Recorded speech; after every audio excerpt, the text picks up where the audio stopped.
Bonjour à tous, on se retrouve dans un nouveau podcast Sophrophile avec un thème qui je crois va intéresser pas mal de monde, pas mal de jeunes parents notamment. C'est le thème « Et votre bébé, est-ce qu'il fait ses nuits ?» Moi j'avais envie de vous faire ce podcast sur cette question que tous les parents ont, je pense, marre d'entendre. Pour ma part, mon petit bout de chou, il a seulement quelques semaines, il a à peine 2 mois et je ne compte plus du tout le nombre de fois où mes proches ou même des inconnus dans la rue, des voisins, m'ont posé la question quand ils voyaient mon bébé « Et votre bébé, est-ce qu'il fait ses nuits ?»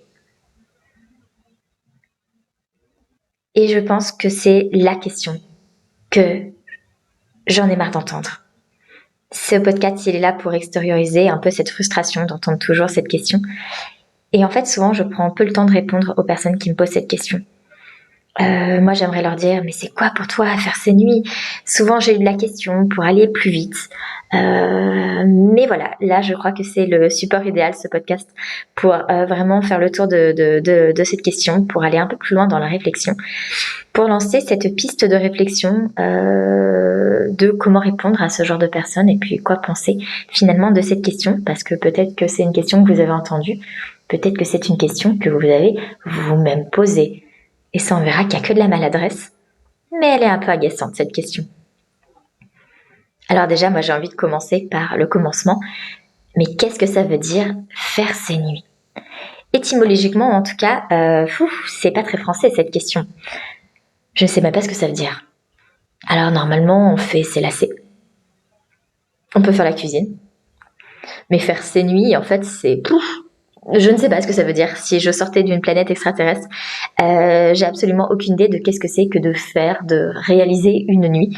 Alors en vrai, qu'est-ce qu'on entend par faire ses nuits ? C'est des personnes qui vont se demander, est-ce que votre bébé vous laisse dormir ? Est-ce qu'il dort d'une traite ?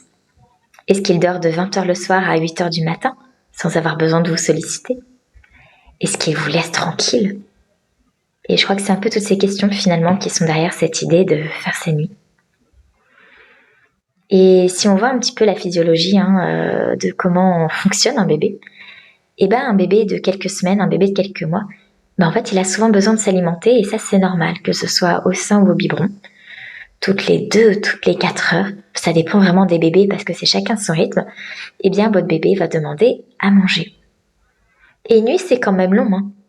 Alors, on va pas forcément tous se coucher à 8h le soir quand on est adulte, mais pour un bébé, pour une nuit, il y a quand même 6 à 9 heures de dodo. Donc, statistiquement parlant, notre bébé, il peut avoir faim, il peut avoir besoin de s'alimenter durant ce temps de la nuit, peut-être 2, peut-être 3 fois par nuit, et ça, c'est normal en fait. Les tout petits, ils n'ont pas forcément le rythme jour-nuit, c'est quelque chose qu'ils vont acquérir.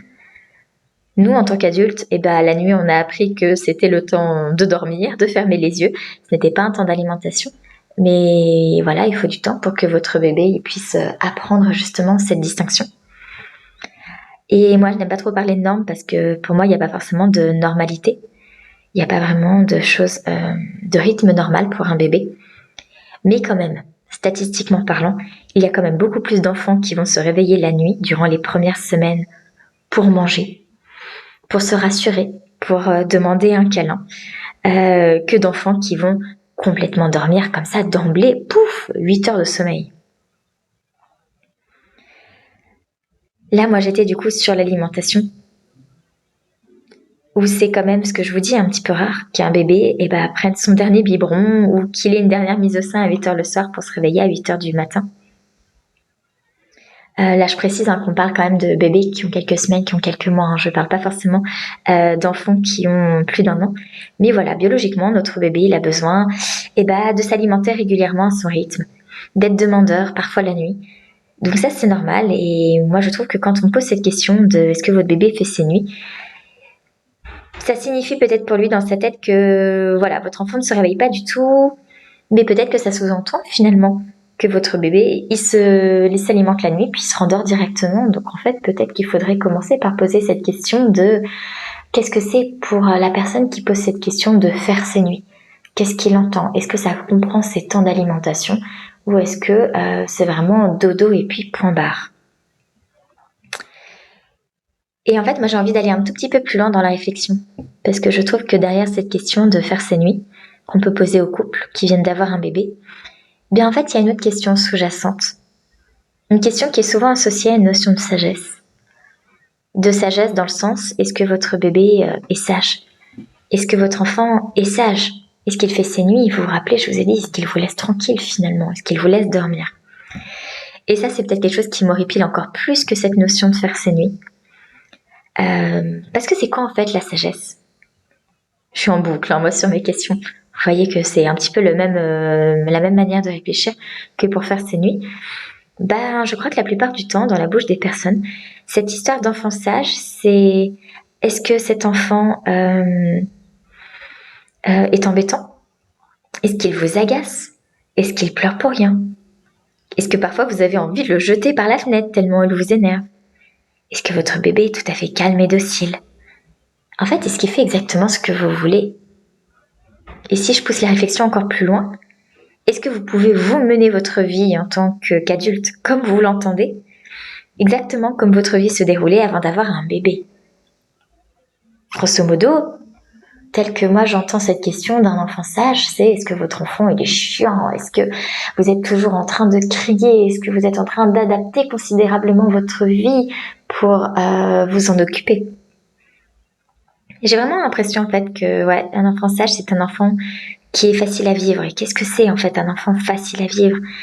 Est-ce que notre but sur Terre, je pousse la réflexion beaucoup beaucoup plus loin, c'est finalement de rester dans le groupe, de pas dépasser, d'être sage, d'être facile à vivre, d'être invisible, de ne pas faire de vagues. Je crois pas que ce soit ça en fait notre but sur Terre, forcément. Et du coup, cette notion de sagesse, d'enfant sage, c'est cet enfant sage à qui on va promettre des cadeaux à Noël. Et puis, si elle est pas sage, le Père Noël ne passera pas. Ça, c'est un autre débat pour le Père Noël. Mais est-ce que véritablement c'est ce qu'on souhaite pour nos enfants?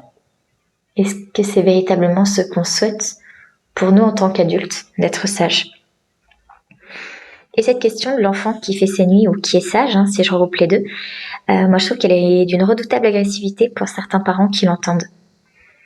Et si on se met dans le contexte de l'enfant qui, effectivement, serait considéré comme faisant ses nuits sages, alors selon les différentes définitions qu'on peut prêter à ces notions, et les parents vont répondre par l'affirmative. Oui, mon enfant fait ses nuits. Oui, mon enfant est sage. Sûrement qu'ils s'estimeront chanceux d'avoir un tel enfant qui n'est pas embêtant. Je reprends l'histoire du fait d'être embêtant par rapport à la sagesse. Mais si on pose cette question à un couple pour lequel le bébé se réveille plusieurs fois par nuit, parce qu'il est demandeur, parce qu'il a besoin d'un câlin, parce qu'il a besoin de manger tout simplement, qu'est-ce qu'on répond? Il y a presque un côté mauvais parent en fait, je trouve. Dans la manière dont cette question peut être posée, est-ce qu'il fait ses nuits? Comme si en fait ce couple de parents ne savait pas comment procéder, n'avait pas la formule magique, n'avait pas trouvé le bouton miracle qui fasse que leur enfant dorme d'une traite toute la nuit. Et du coup, mince alors, vous n'êtes pas doué, quoi. Vous n'avez pas encore trouvé la solution pour que votre bébé il dorme. Ah ouais, waouh, mince alors. Peut-être même que parfois il y a une sorte de jugement ou une comparaison qui est portée.